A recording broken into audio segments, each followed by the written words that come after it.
जय कुंज बिहारी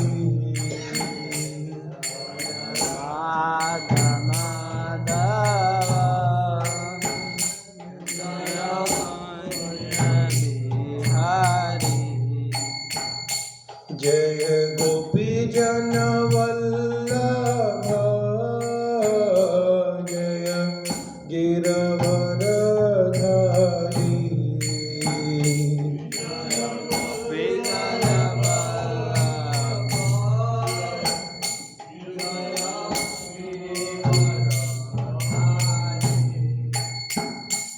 जय गोपी जन वल्लभ जय गिरवरधारी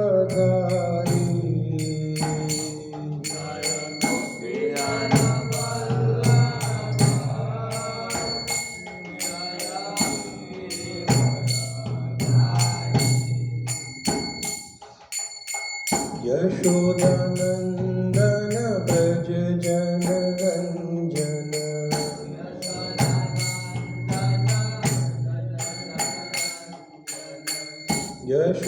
यशोदानंदन ब्रज जन रंजन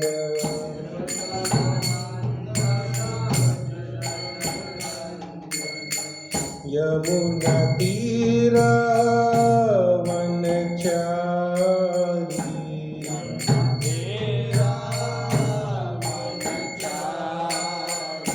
यमुना तीरा वनचारी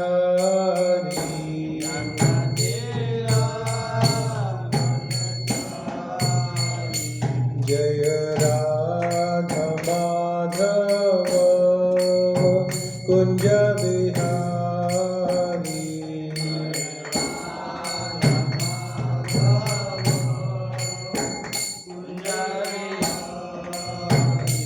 हरे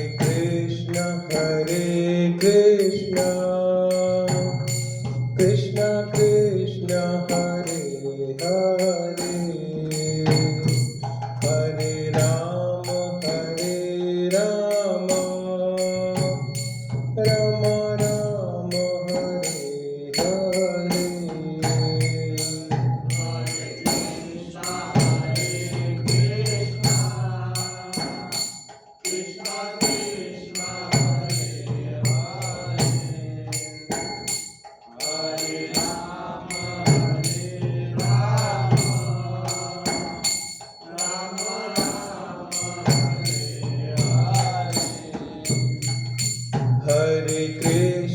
हरे कृष्ण कृष्ण कृष्ण हरे हरे हरे राम राम राम हरे हरे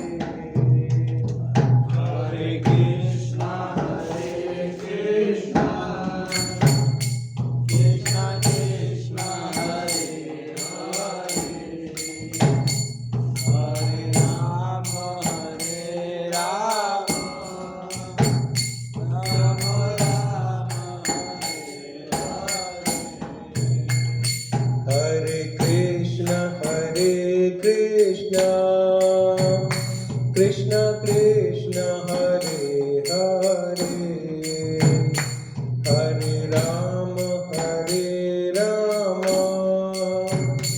राम राम हरे हरे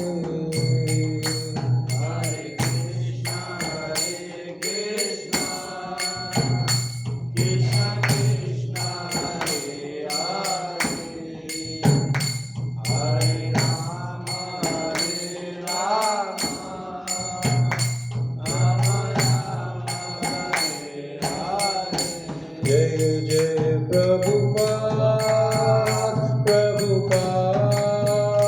प्रभुपाद जय जय प्रभुपाद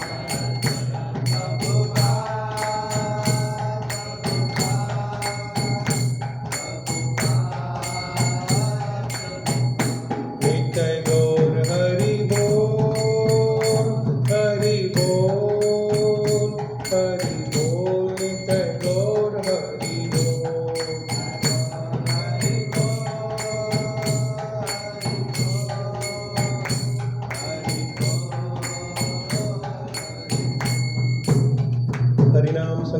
की जय। जगत गुरु श्रील प्रभुपाद की जय। निताई गौर प्रेमानंदे हरि। ओम नमो भगवते वासुदेवाय। ओम नमो भगवते वासुदेवाय। ओम नमो भगवते वासुदेवाय। ओम नमो भगवते वासुदेवाय। ओम नमो भगवते वासुदेवाय। ओम नमो भगवते वासुदेवाय। नारायणं नमस्कृत्यं नरं चैव नरोत्तमं देवीं सरस्वतीं व्यासं ततो जयामुदीरये। नष्टप्रायेषु भद्रेषु नित्यं भागवत सेवया भगवती उत्तमा श्लोके भक्तिर्भवति न इष्टकी। हरे कृष्णा। हम सभी भक्तों का स्वागत करते हैं हमारी आज की प्रातःकालीन श्रीमद् भागवत कक्षा में। आज की कक्षा में हम स्कंद 10 अध्याय 14 और श्लोक संख्या 28 पे चर्चा करेंगे और अध्याय का शीर्षक है ब्रह्मा जी द्वारा कृष्ण की स्तुति। श्लोक सामने है तो हम उससे देख करके बोल सकते हैं। अंत भवेनंत भवन्तमेव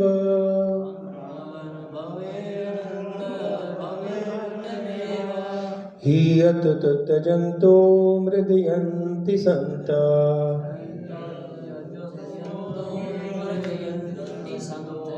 असन्तम् अपि यन्ति अहिम् अन्तरेण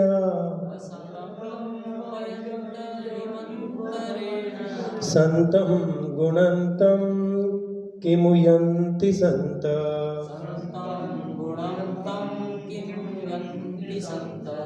अन्तः भवेनन् भवन्तमेव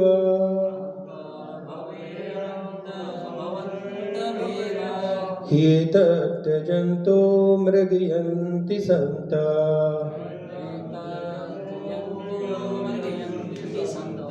असन्तम् अपि यन्ति अहिम् अन्तरेण सन्तं गुणन्तं किमु यन्ति सन्तः। अन्तः भवेनन्त भवन्तमेव हि यत् त्यजन्तो मृगयन्ति सन्तः असन्तम् अपि यन्ति अहिम् अन्तरेण सन्तं गुणन्तं किमु यन्ति सन्तः। कोई बोलना चाहेंगे?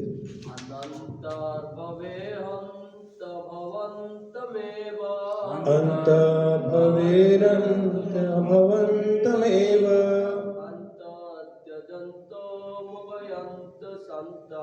एतज्जयन्तो यन्ति सन्तः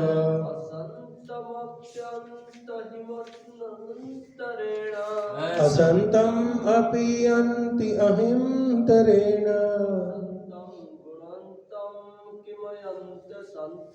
सन्तं गुणन्तं किमु यन्ति सन्तः।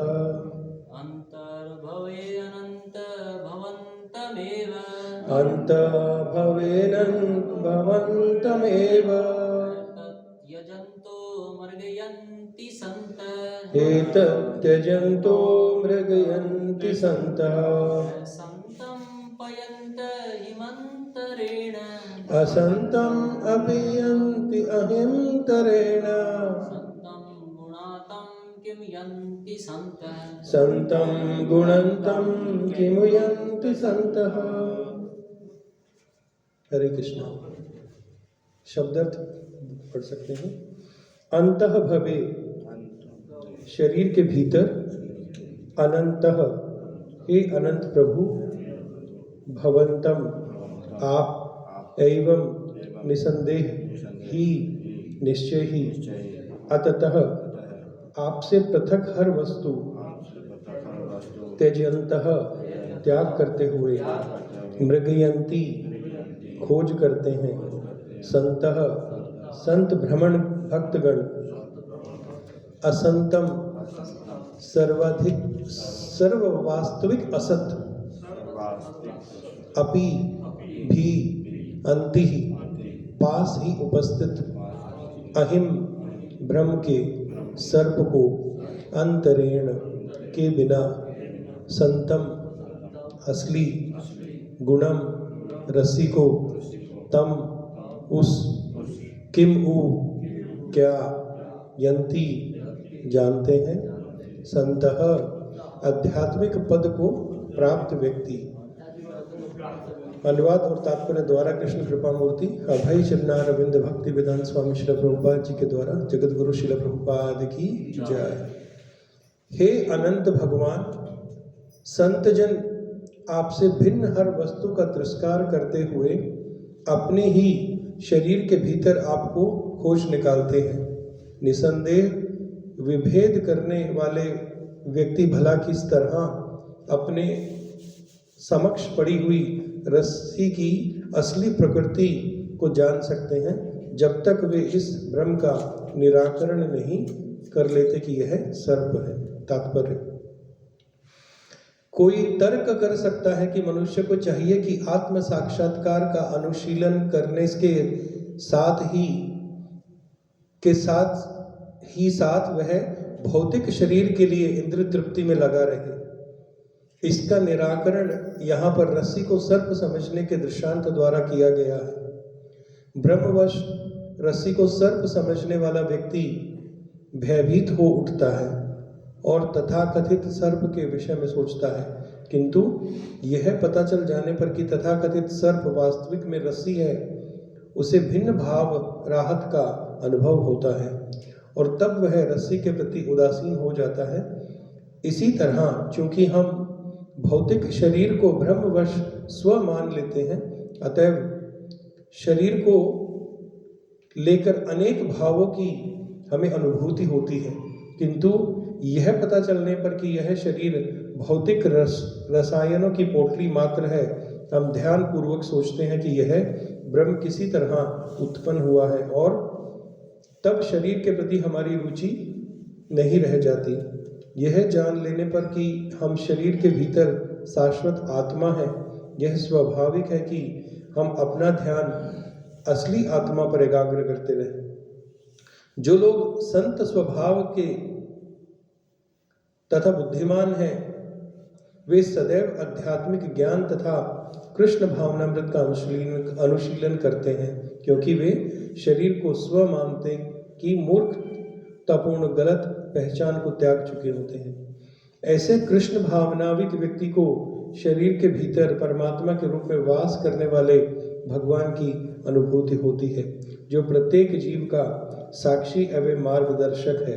परमात्मा तथा आत्मा की अनुभूति इतनी सुखद तथा संतोषप्रद होती है कि सिद्ध व्यक्ति उन सारी बातों को स्वयं में छोड़ देता है जो उसकी आध्यात्मिक प्रगति से संबंध नहीं रखती। ओम ज्ञानतिमिरन्धस्य ज्ञानाञ्जनशलाकया चक्षुरुन्मीलितं येन तस्मै श्रीगुरुवे नमः। श्रीचैतन्यमनोभीष्टं स्थापितं येन भूतले स्वयं रूपं कदा मह्यं ददाति स्वपदान्तिकं। वन्देऽहं श्रीगुरु श्रीयुतपदकमलं श्रीगुरुन् वैष्णवांश्च। श्रीरूपं साग्रजातं सहगण रघुनाथान्वितं तं सजीवं साद्वैतं सावधूतं परिजनसहितं कृष्ण चैतन्यदेवं।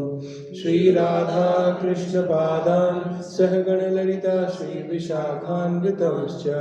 हे कृष्ण करुणा सिन्धु दीनबन्धु जगत्पते गोपेश गोपिका कांत राधा कांत नमस्तुते।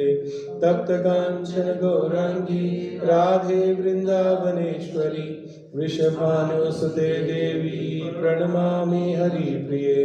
वाञ्छाकल्पतरुभ्यश्च कृपा सिन्धुभ्येव च पतितानां पावनेभ्यो वैष्णवेभ्यो नमो नमः। नमो विष्णुपादाय कृष्णपृष्ठाय भूतले श्रीमते भक्तिवेदांत स्वामिनिति नामिने।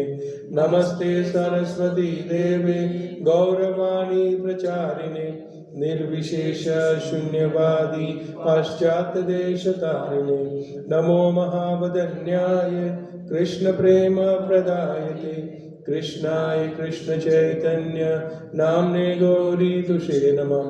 हरे कृष्णा कृष्ण कृष्ण हरे हरे हरे राम राम राम हरे हरे।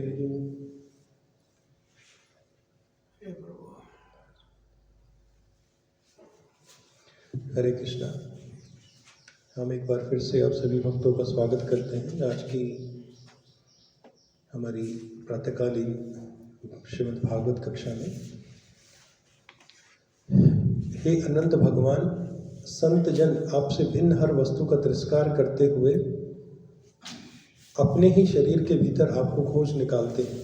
निसंदेह विभेद करने वाले व्यक्ति भला किस तरह अपने समक्ष पड़ी हुई रस्सी की असली प्रकृति को जान सकते हैं जब तक कि वे इस भ्रम का निराकरण नहीं करते कि यह सर्प है। बहुत ही प्रैक्टिकल श्लोक है ये श्रीमद् भागवतम का, और इस श्लोक को हम अलग अलग उदाहरणों से समझने की कोशिश करेंगे कि किस प्रकार से ये जो श्लोक है इसकी शिक्षाओं को हम हमारे जीवन में प्रैक्टिकली अप्लाई कर सकते हैं। तो यहाँ पर श्रील प्रभुपाद जी कहते हैं कि जो भौतिक संसार है, ये जो भौतिक संसार है इसको किसकी तरह से कंपेयर किया है श्रील प्रभुपाद जी ने? एक सांप के जैसे, और सांप को एक रस्सी के जैसे बोला है यहाँ पे। वास्तविक रूप में वो रस्सी है, लेकिन यहाँ पे उसको सांप के जैसा बोला गया है। तो श्रील प्रभुपाद जी कहते हैं कि वास्तविक रूप में वो सांप है ही नहीं, और ये हम भ्रम है कि हम उस रस्सी को सांप के रूप में देख पा रहे हैं। श्रील प्रभुपाद जी एक चीज हमें यहाँ पे समझाने की कोशिश करते हैं और कहते हैं कि जब हम कृष्ण भावनामृत में उन्नति की बात करते हैं कि हमें हमारे आध्यात्मिक जीवन में उन्नति की तरफ बढ़ना है, ये जो भौतिक संसार है तो उसका त्याग नहीं करना है हमें, अपितु इस भौतिक संसार को किस तरह से मैं उपयोग करूं कि ये कृष्ण की सेवा में लग जाए। यानी कि हम हमारे दिनचर्या में अनेकों वस्तुओं, अनेकों व्यक्तियों और भौतिक प्रकार की विभिन्न चीजों के संपर्क में आते हैं। तो दो ऑप्शन हमारे पास होते हैं कि या तो हम इन सारी चीजों को त्याग दें और फिर भक्ति में लगे, या हमारे पास दूसरा ऑप्शन है कि हम इन चीजों को यूटिलाइज करें कि कैसे इनका उपयोग मैं भगवान की सेवा में कर सकता हूं। हम सब जानते हैं कि हम इस भौतिक संसार में हैं और हमारा जो मन है वो बहुत ही चंचल है। अर्जुन कहते हैं भगवद गीता में भगवान से, चंचल ही मन कृष्ण, कि मेरा जो माइंड है वो बहुत चंचल है। हो सकता है कि किसी के कहने से, किसी के सुनने से मैं भौतिक चीज़ों से एक दूरी बना लेता हूँ, या मैं भौतिक चीज़ों से थोड़ा सा दूर हट जाता हूँ और अपने आप को कोशिश करता हूँ मैं भक्ति में लगाने की। लेकिन होता क्या है, क्या हमें 100% सक्सेस मिलता है? क्या ऐसी सिचुएशन में हमें सक्सेस मिलता है 100%? नहीं मिलता है। आप आधा घंटा भक्ति में बैठोगे, 1 घंटा भक्ति में बैठोगे, फिर आप भक्ति से भी पक जाओगे, उससे भी मन उब जाता है कि नहीं, मैंने आधे घंटे 1 घंटे से चैंटिंग कर ली, अब मेरे को थोड़ा देखना है कि आसपास में क्या चल रहा है। तो कहने का अभिप्राय क्या है कि हमारा ये जो मन है ये इतना ज़्यादा भौतिक संसार में व्यस्त है कि ये हमें भक्ति भी नहीं करने देता है ठीक से, और हम उससे भी प्रभावित होते हैं। इसी के सॉल्यूशन में फिर श्रील प्रभुपाद जी कहते हैं और वो बताते हैं कि मान लीजिए कि हम किसी भौतिक दुविधा से हैं और तकलीफ़ें हैं, कुछ भी चीज़ें हमारे माइंड में चल रही हैं। हम मंदिर आ गए, मंदिर आए तो भक्त लोग देखते हैं कि भाई ये व्यक्ति जो है वो हर रोज़ मंदिर आता है, तो भक्त लोग उसको बोलते हैं कि आप थोड़ा सा प्रभु जी ये मैट बिछा दीजिए, क्लास होगी, या आप थोड़ा सा जल ले आइए। तो वो व्यक्ति आपकी बात को सुन करके उस कार्य को जरूर कर देगा, लेकिन वो उसको एक रिस्पॉन्सिबिलिटी की तरह नहीं लेगा। जब हम कोई भी कार्य करते हैं भक्ति के अंतर्गत रह करके, और उस कार्य को एक रिस्पॉन्सिबिलिटी की तरह जब तक हम नहीं निभाते हैं, तब तक हम देखते हैं कि हमारा ये जो माइंड है ये कभी भी फोकस नहीं रहेगा, जब तक हम रिस्पॉन्सिबल नहीं बनते। रिस्पॉन्सिबिलिटी के साथ जब हम हमारी भक्ति में किसी कार्य को करने की चेष्टा करते हैं, प्रयत्न करते हैं, कोशिश करते हैं, तो होता क्या है,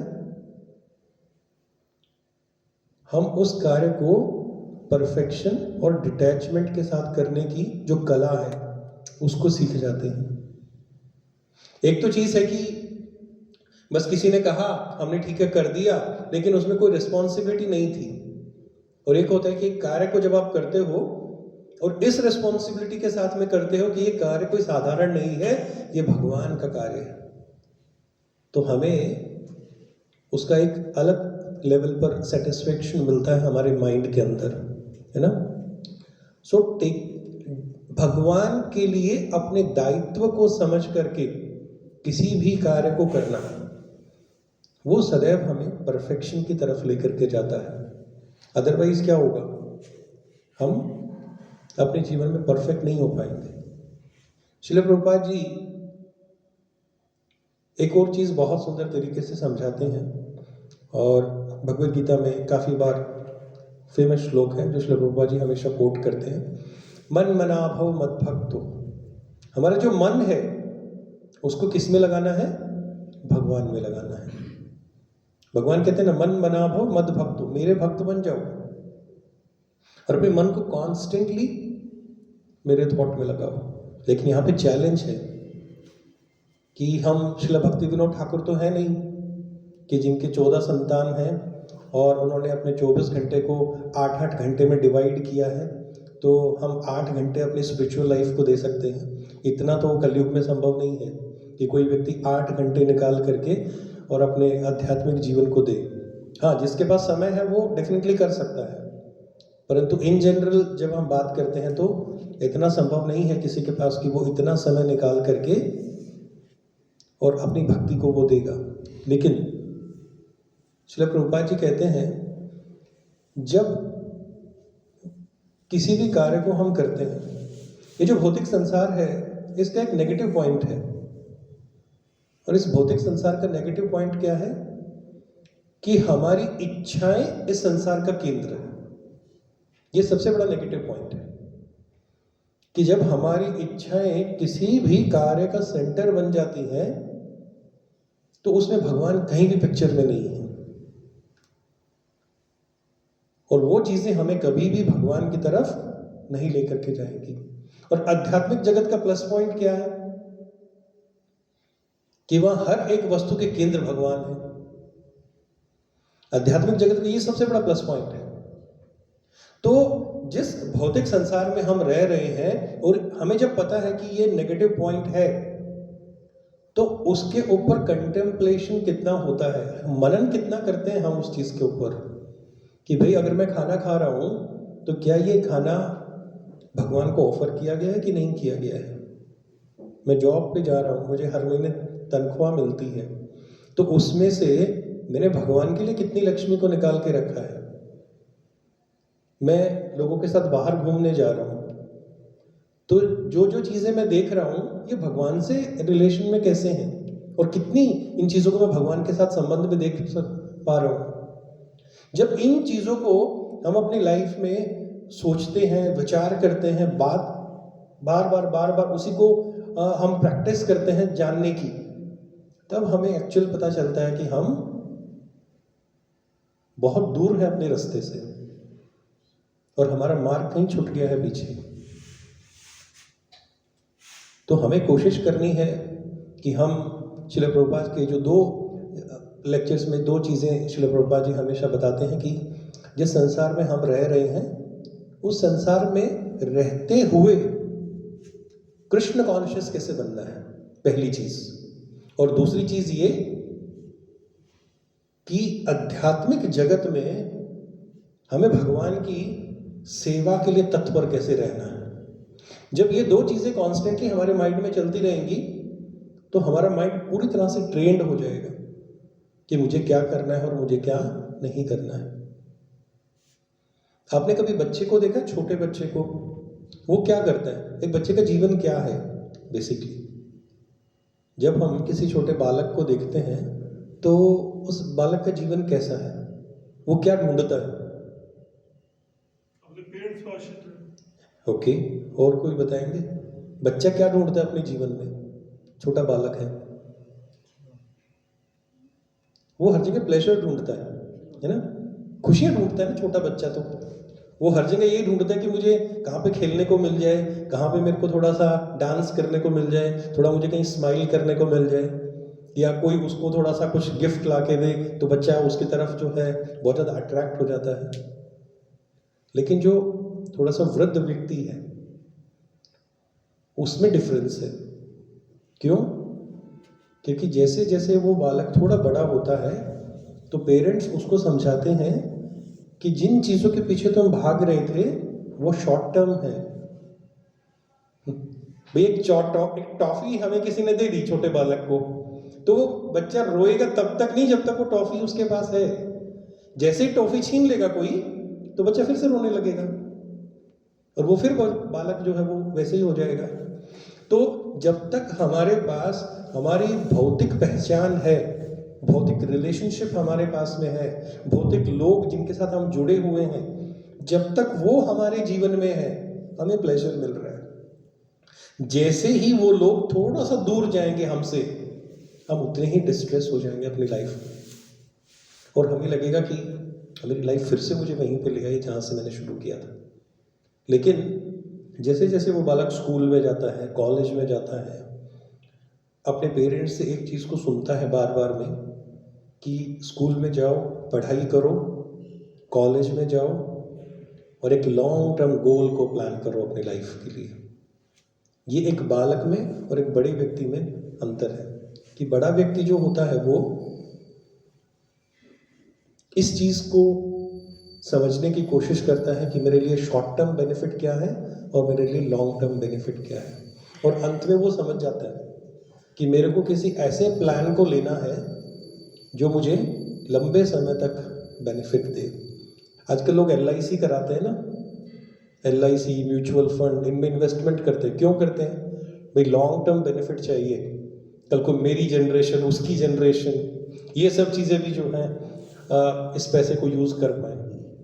लेकिन भक्ति में बहुत ही जो है एक शब्द श्रील प्रभुपाद जी यूज़ करते हैं अपने प्रवचन में, अपनी कथाओं में, बुद्धि योगा।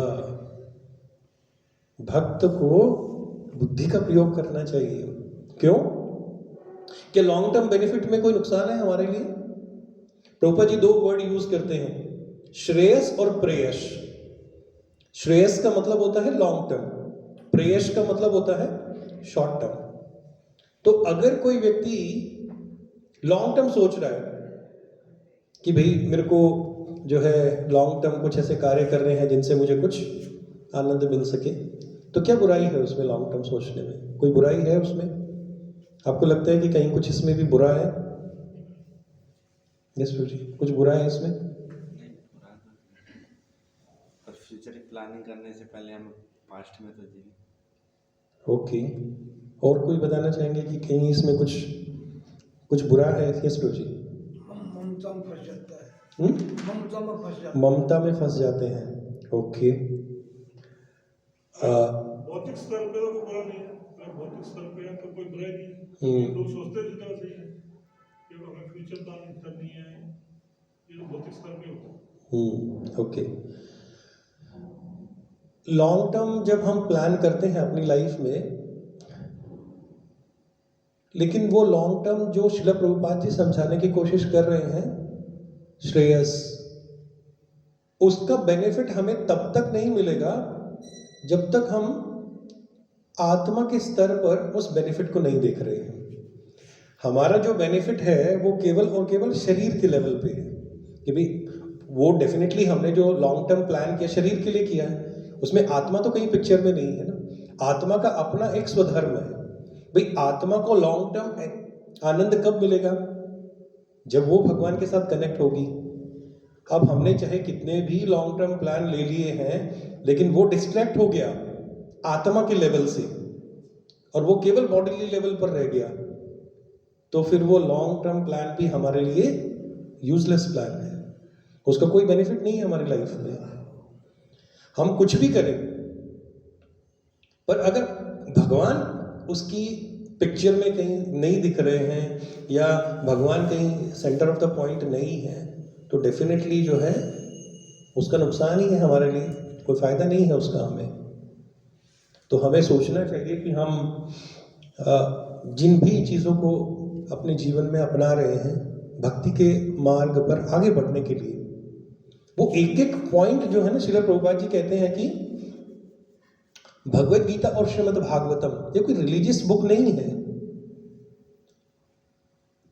कभी कभी होता है ना कि हम बोलते हैं ये तो रिलीजियस बुक है, ये तो ये है वो है। नहीं, ये बहुत ही रिलेवेंट बुक है। किस लिए? ये क्लियर पिक्चर, विजन को क्लियर कर देती है हमारे, इतनी रिलेवेंट है ये डिसीजन मेकिंग सिखाती है हमें कि हमें क्या डिसीजन लेने हैं, क्या डिसीजन नहीं लेने हैं। वास्तविक प्रेम कहाँ पर है जो लॉन्ग टर्म मेरे साथ रहने वाला है, ये श्रीमद् भागवतम और भगवत गीता हमें बताती हैं।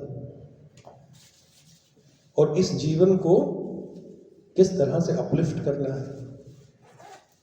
तो श्रीमद् भागवत और भगवत गीता कि एक एक श्लोक की जो शिक्षाएं हैं वो कहीं ना कहीं हमारे निजी जीवन के साथ कनेक्टेड हैं। परीक्षित महाराज ने श्रीमद् भागवत सुनी 7 दिन 7 रात,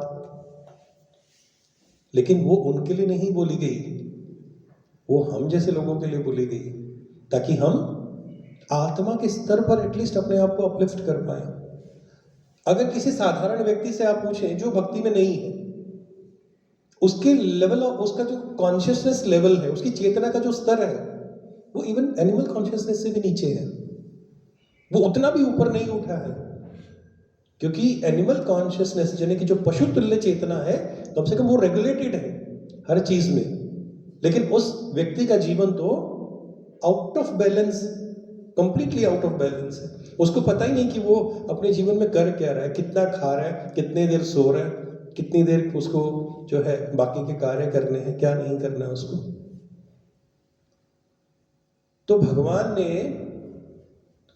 मनुष्य को ये जो चेतना का जो लेवल एक जो दिया है, वो थोड़ा सा अपलिफ्टेड है, एटलीस्ट उस स्तर से तो ऊपर ही है। और उसके कारण व्यक्ति क्या कर सकता है? चॉइस कर सकता है कि मुझे क्या कार्य करना है और मुझे क्या कार्य नहीं करना है। अपने लिए, मेरे लिए इंपॉर्टेंट क्या है, मेरे लिए क्या चीज़ इंपॉर्टेंट नहीं है, वो डिसीजंस व्यक्ति ले सकता है। भगवान भगवत गीता में कहते हैं कि वो इस संसार में आते हैं धर्म की स्थापना करने के लिए। और अर्जुन जो है फिर भगवान से जब सहमत होता है, तो भगवत गीता में 18वें अध्याय का एक श्लोक आता है, श्लोक संख्या 73 श्लोक है ये भगवत गीता का। और उसमें क्या कहते हैं भगवान? अर्जुन कहता है भगवान से, नष्टो मोहम स्मृति लब्धा तव्यक्त प्रसादा नमुच्यते स्थितोऽस्मि गतः संदेह करिष्यसे वचनम त्वः। और इसके अनुवाद में श्रील प्रभुपाद जी लिखते हैं, अर्जुन ने कहा, हे कृष्ण, हे अच्युत, अब मेरा मोह दूर हो गया है। आपके अनुग्रह से मुझे मेरी स्मरण शक्ति वापस मिल गई है। अब मैं संशय रहित तथा दृढ़ हूं और आपके आदेशानुसार कर्म करने के लिए उद्यत हूं। तो हम अपने आप को किस लेवल पे देखते हैं? ये जो अनुवाद में 3 लाइन श्रील प्रभुपाद जी ने लिखी हैं, इसमें हम कहां पर हैं? क्योंकि क्या हमारा मोह दूर हो चुका है? क्या हम इल्यूजन से बाहर हैं पूरी तरह से? हम अभी भी इल्यूजन में हैं। और इल्यूजन क्या है? ब्रह्म क्या है? कि संसार सब कुछ है। ये जो मेरे साथ में मेरे सगे संबंधी, मेरे रिश्तेदार, इनसे बढ़ के तो बस लाइफ में कुछ है ही नहीं, और बस यही सब कुछ है मेरे लिए। लेकिन ये ब्रह्म है, क्योंकि हर एक व्यक्ति का अपना एक रास्ता है, और वो अपने रास्ते पर कितना टाइम पीरियड भगवान ने उसको दिया है, वो उतनी देर ही चलेगा हमारे साथ, उसके बाद वो साथ छोड़ देगा। लेकिन उसके आगे का जो सफर है वो हमें खुद तय करना है अपने लिए। तो इस ब्रह्म की स्थिति से निकले कैसे बाहर?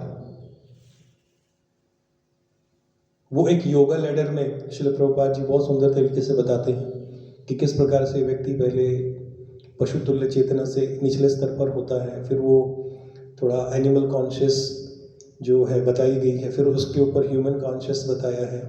अतः तो ब्रह्म जिज्ञासा, जब तक व्यक्ति ये जिज्ञासा नहीं करता है, जब तक व्यक्ति इस चीज़ के बारे में चिंतन नहीं करता है कि पर्पस क्या है मेरी इस लाइफ का। अब हम देखते हैं ना कि मंदिर में जब उत्सव होते हैं, जब मंदिर में जब उत्सव होते हैं, मंदिर में जब प्रोग्राम्स होते हैं, बहुत सारे लोग मंदिर में आते हैं ना। पर्पस क्या उनकी लाइफ का मंदिर में आने का? क्या वो वास्तविक भक्ति के लिए मंदिर में आते हैं? कुछ तो इंटेंशन होगा ना उनका। इंटेंट एक कोई मूड तो होगा ना, जिस मूड के साथ वो मंदिर में आते हैं। कुछ आते हैं एंजॉय करने के लिए, है ना, खाना पीना मिलता है, वहाँ पे स्टॉल लगी है, वहाँ पे जो है, जैसे एग्जाम्पल में हम प्रेम मंदिर को देख सकते हैं, वृंदावन का प्रेम मंदिर है। वहाँ भक्ति कहाँ है? सिर्फ आनंद है, भोग है बस वहाँ पे, और कुछ नहीं है।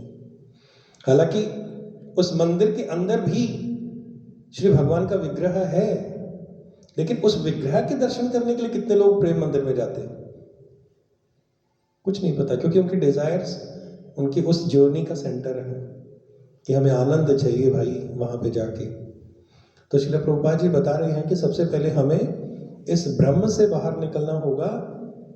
देही नो अस्मिन् यथा देही, कि मैं शरीर नहीं हूं, और मेरा जो लेवल है वो हायर लेवल पे एंजॉयमेंट करना है, लोअर लेवल पे एंजॉयमेंट नहीं करना है मुझे। तो एटलीस्ट अपने आप को फिर नीचे वाले स्तर से और ऊपर के स्तर पर ले जाना, ये जीवन का लक्ष्य है। और फिर दूसरी लाइन में श्री प्रभुपाद जी कहते हैं कि आपके अनुग्रह से मेरी स्मरण शक्ति वापस आ गई है। ये बहुत ही सुंदर स्टेटमेंट है जो श्री प्रभुपाद जी ने कही है। हम इस संसार में फंसे हुए हैं, जैसे पेड़ की जड़ें होती है ना, बहुत ही डीप रूटेड है। अगर कोई भारी पेड़ है तो करीबन आपको अंदर से 12-13 फीट खोदना पड़ेगा, तब जाकर के उसकी वृक्ष की जो जड़ें हैं उनको हम निकाल सकते हैं, अन्यथा नहीं निकाल सकते। तो जीवात्मा इस संसार के अंदर उसी प्रकार से डीप रूटेड, उसकी जो एंजॉयमेंट करने की टेंडेंसी है, जिस स्तर पर वो भोग करना चाहता है, वो ऐसे उसने अपनी जड़ें फैला रखी हैं।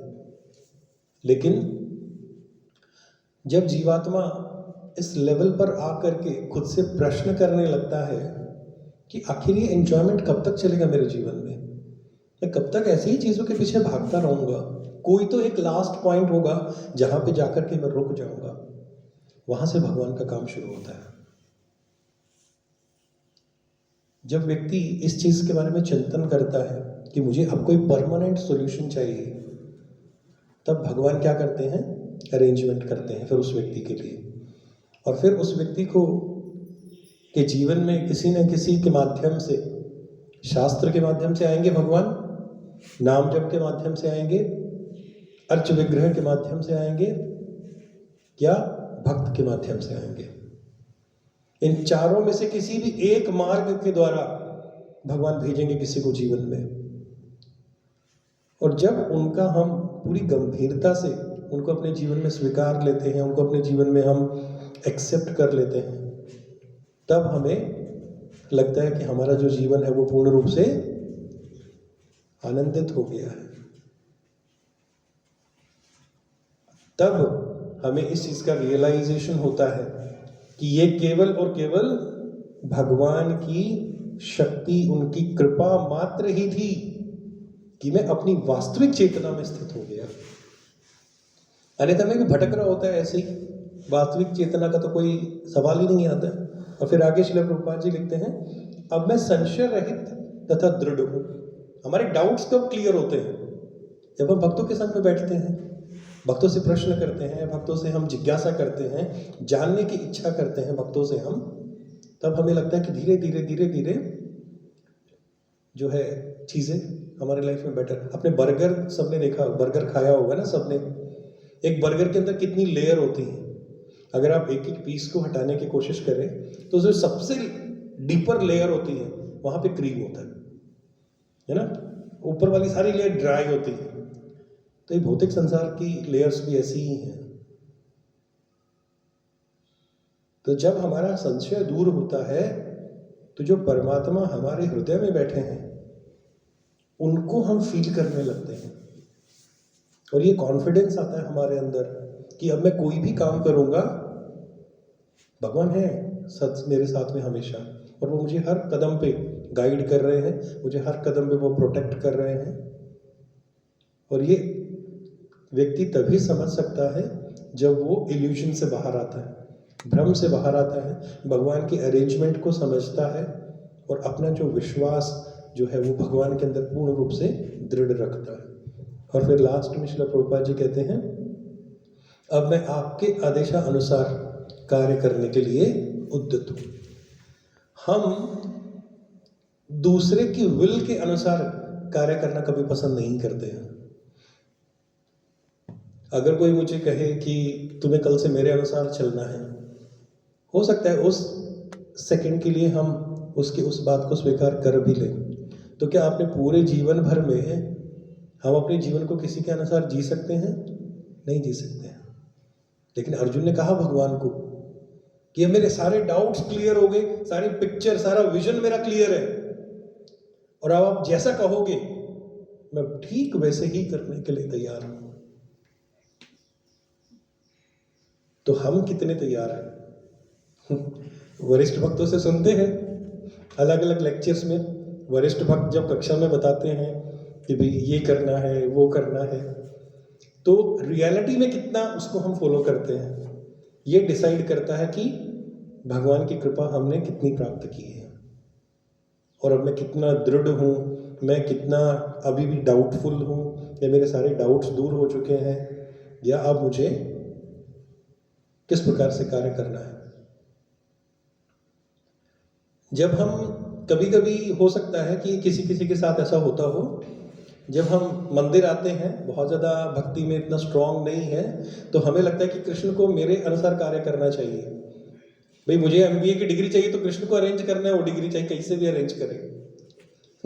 नहीं, मेरे को MBBS में एडमिशन चाहिए, तो अभी तुम ही हो जो ये सब काम कर सकते हो मेरे लिए, और कोई नहीं कर सकता।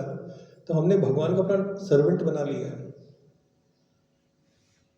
लेकिन भगवान से जाकर के कभी हमने पूछा है कि आप मुझसे क्या चाहते हो बताओ, मैं कल से वो काम करूंगा? कभी नहीं करते हैं ये प्रश्न हम। मतलब भाई भगवान की भी तो कुछ हमारी इच्छाएं अगर हैं तो क्या भगवान की इच्छा नहीं है? एक बालक की इच्छा है तो पिता पूरी करते हैं, तो क्या बालक की रिस्पॉन्सिबिलिटी नहीं है कि अपने पेरेंट्स की इच्छाओं को फुलफिल करे? और हमारे परम पिता तो भगवान है, पर हम कभी भी उस चीज़ के बारे में तो सोचते नहीं हैं कि हमें एटलीस्ट उनकी भी डिजायर को फुलफिल करना है। श्रील प्रभुपाद जी कहते हैं कि 3 स्तर हैं जहां से हम चीजों को सीख सकते हैं। पहला स्तर क्या है? सुन करके। भाई हम सुनेंगे किसी चीज को और समझ जाएंगे, he is the first class intelligent person, कि उसने एक बार में सुना और वो समझ गया कि सत्य क्या है और उसने उसको फिर फॉलो करना शुरू कर दिया। दूसरे प्रकार का व्यक्ति क्या है, नहीं मैं पहले देखूंगा कि किस किस को बेनिफिट मिला है, फिर मैं सोचूंगा कि मुझे करना है कि नहीं करना है। ये सेकंड क्लास इंटेलिजेंट पर्सन है।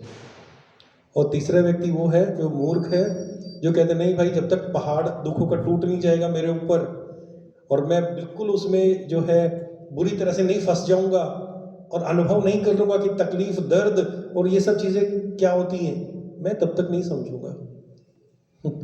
तो ये हम पे निर्भर करता है कि हम कौन से लेवल को चूज करते हैं।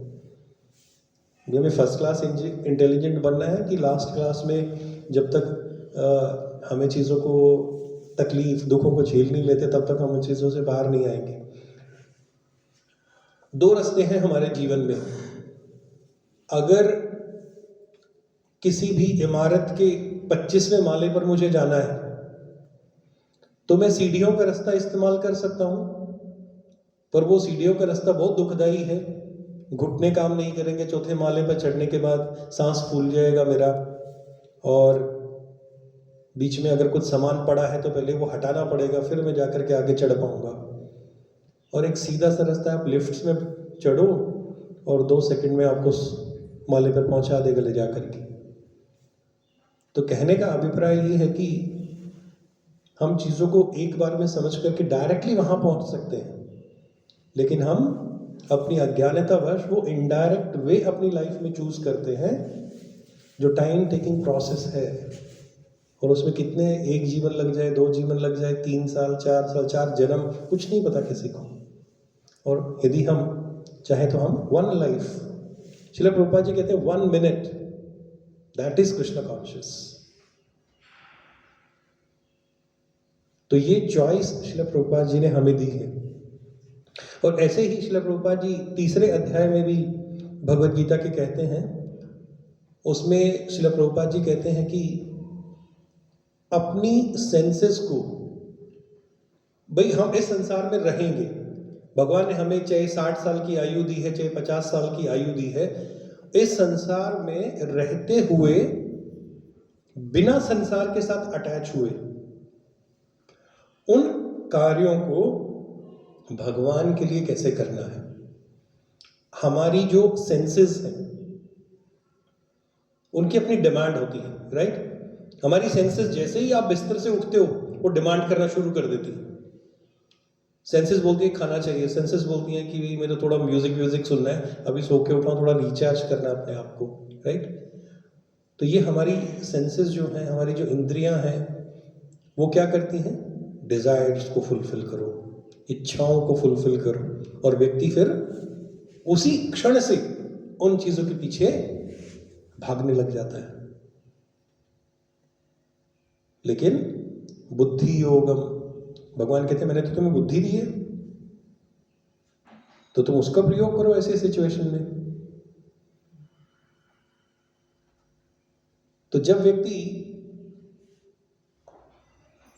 स्पिरिचुअल लेवल पर, फिजिकल लेवल पर और इमोशनल लेवल पर अपने आप को अपलिफ्ट कर लेता है, तीनों ही लेवल्स पर, तब वो देखता है कि जो उसका बुद्धि का स्तर है वो डेफिनेटली कहीं ना कहीं इम्प्रूव होता है, और वो व्यक्ति अपने जीवन में हर एक चीज़ों को क्लैरिटी के साथ में देख पाता है। और आज के इस तात्पर्य को यदि हम श्रील प्रभुपाद जी के द्वारा समझने की कोशिश करें तो हमारे जीवन की सबसे बड़ी प्रॉब्लम क्या है, एक्चुअली हमारी लाइफ की सबसे बड़ी इशू क्या है। हमारे जीवन का सबसे बड़ा इशू, सबसे बड़ा जो कह सकते हैं ना कि एक रुकावट, ऑब्स्टिकल भक्ति में है, वो है गलत चीजों को प्रायोरिटाइज करना। हम गलत चीजों को प्रायोरिटी देते हैं अपने जीवन में, और जिन चीजों को प्रायोरिटी देनी है उनको निग्लेक्ट करते हैं। ये सबसे बड़ी प्रॉब्लम है हमारे इस संसार की। अब श्रील प्रभुपाद जी तात्पर्य में क्या लिखते हैं, श्रील प्रभुपाद जी इसमें लिखते हैं कि कोई तर्क कर सकता है कि मनुष्य को चाहिए कि वह आत्म साक्षात्कार का अनुशीलन करने के साथ साथ वह भौतिक शरीर के लिए इंद्र तृप्ति में लगा रहे। आत्म साक्षात्कार की खोज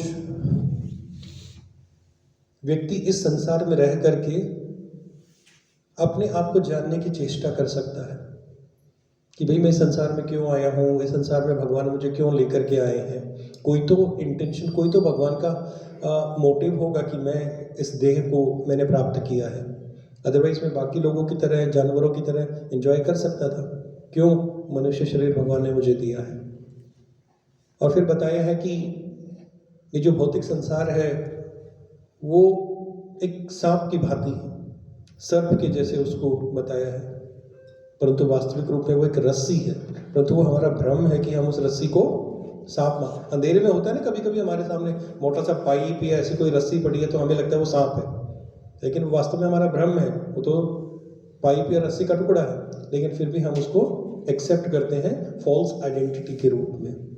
तो जब तक हम हमारी जो फॉल्स आइडेंटिटी है उसका त्याग नहीं करेंगे हम, तब तक ये संभव ही नहीं है कि हम आत्म साक्षात्कार के एक पहले कदम, उसकी तरफ एक पहला कदम भी हम बढ़ा सकते हैं।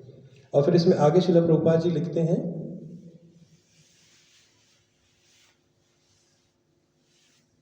क्योंकि हम भौतिक शरीरों को ब्रह्मवश स्व मान लेते हैं, अतएव शरीर को लेकर अनेक भावों की हमें अनुभूति होती है।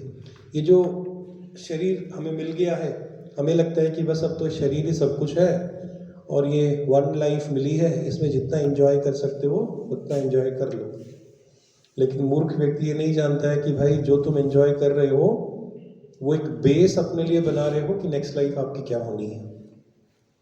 तो इंसान को बुद्धि का प्रयोग करना है और बुद्धि के साथ इन चीज़ों को करना है ताकि हम वापस इस संसार में ना आए। अतएव शरीर को, किंतु यह पता चलने पर कि यह शरीर भौतिक रसायनों की पोटली है। अब कुछ लोग कहते हैं कि भाई ये तो शरीर वगैरह कुछ नहीं है, वो एक थ्योरी है ना, बिग बैंग थ्योरी, कि एक ब्लास्ट हुआ, ये संसार बन गया और बस सब लोग आ गए इस संसार के अंदर। या कुछ साइंटिस्ट इस चीज़ के ऊपर जो है वो रिसर्च कर रहे हैं कि भाई एक मृत व्यक्ति को भी जीवित कैसे करना है। तो भाई अगर आप कहते हो कि ये शरीर केमिकल से मिलके बना है तो एक डेड बॉडी में इन्फ्यूज़ कर दो वो केमिकल और जिंदा कर दो उस व्यक्ति को। आप जिंदा करके दिखाओ एक मृत व्यक्ति को, लेकिन ऐसा संभव ही नहीं है। हमें ध्यानपूर्वक सोचना है कि यह भ्रम किस तरह से उत्पन्न हुआ और तब शरीर के प्रति हमारी रुचि नहीं रह जाती। और जैसे ही हमें रियलिटी का पता चलता है, ये प्रैक्टिकल है। जब तक हम भक्ति में नहीं आए थे हम भी बहुत आकर्षित थे शरीर के लिए, नहीं, जब से थोड़ा बहुत कुछ भक्ति में जानने की कोशिश की है तो वो अट्रैक्शन खत्म हो गया शरीर के प्रति, और हमें लगता है कि शरीर को केवल डेकोरेट करने से कुछ नहीं मिलने वाला, इसके बियॉन्ड, इसके बाहर कुछ सोचने की हमें कोशिश करनी चाहिए। जो लोग संत स्वभाव के तथा बुद्धिमान है, जो व्यक्ति सत्व गुण में है और अपने बुद्धि का प्रयोग कर रहा है, वो व्यक्ति सदैव आध्यात्मिक ज्ञान अर्थात कृष्ण भक्ति, कृष्ण भावनामृत का अनुशीलन करते हैं, क्योंकि वे शरीर को स्व मानने की मूर्खता, गलत पहचान को त्याग चुके होते हैं। ऐसे कृष्ण भावनावित व्यक्तियों को शरीर के भीतर परमात्मा रूप में वास करने वाले भगवान की अनुभूति होती है। देखिए, परमात्मा यानी कि पर तत्व साक्षात्कार तभी संभव है जब हमने आत्म साक्षात्कार किया है। हम आत्म साक्षात्कार के बारे में कुछ नहीं जानते हैं तो हम भगवत तत्व के बारे में चर्चा कर ही नहीं सकते और ना ही उसको कभी समझ पाएंगे हम।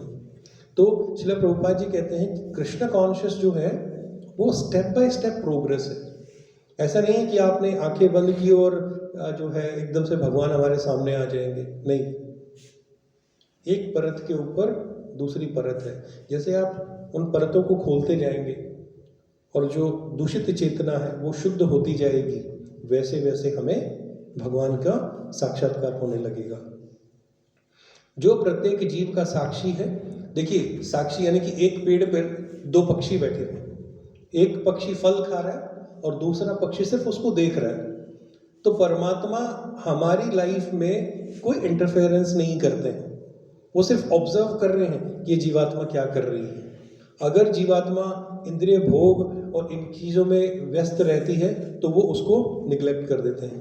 लेकिन जैसे ही वो जीवात्मा जिज्ञासा करती है, इच्छा करती है भगवान को जानने की, तो भगवान अपना कार्य आरंभ करते हैं। तो कहने का अभिप्राय ये है कि परमात्मा हमारी हर एक एक्टिविटी के साक्षी हैं। हम क्या सोच रहे हैं वो भी भगवान जानते हैं। तो हम भगवान को चीट नहीं कर सकते किसी भी लेवल पर। परमात्मा तथा आत्मा की अनुभूति इतनी सुखद तथा संतोषप्रद होती है कि सिद्ध व्यक्ति उनकी सारी बातों को स्वयं छोड़ देता है और उनकी आध्यात्मिक प्रगति के संबंध में नहीं रखती। तो भगवान के अंदर जब हमारा विश्वास दृढ़ होता है, जब हम भगवान के अंदर पूरी गंभीरता से, पूरी डिटैचमेंट यानी कि वैराग्य के साथ में हम भगवान को जानने की कोशिश करते हैं, तो श्रील प्रभुपाद जी कहते हैं अंतिम लाइन में कि ऐसी चीज़ें जो आपकी आध्यात्मिक मार्ग, आध्यात्मिक उन्नति के बीच में रुकावट है, वो सब चीज़ें दूर हो जाती हैं जब आप इस पिक्चर को क्लियरली समझ लेते हैं कि जीवन में हमारे जीवन का मोटिव क्या है। और भगवान कहते हैं सर्वधर्मान परित्यज्य मामेकम शरणम व्रज, कि हर ये जो आपकी फॉल्स आइडेंटिटीज़ हैं, आपके जीवन में जो अलग अलग मुखौटे आपने पहन रखे हैं, एक व्यक्ति के लिए अलग मुखौटा है, दूसरे के लिए अलग मुखौटा है, इनको छोड़ दो। स्वरूपेण व्यवस्थिता, अपने स्वरूप में स्थित हो जाओ।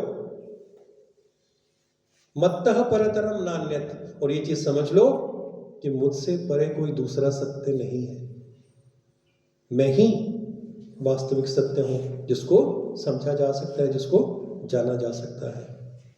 और तभी संभव है कि हम हमारे जीवन में भक्ति के मार्ग पर रहते हुए इस भौतिक संसार की हर एक वस्तु को भगवान की सेवा में लगा सकते हैं।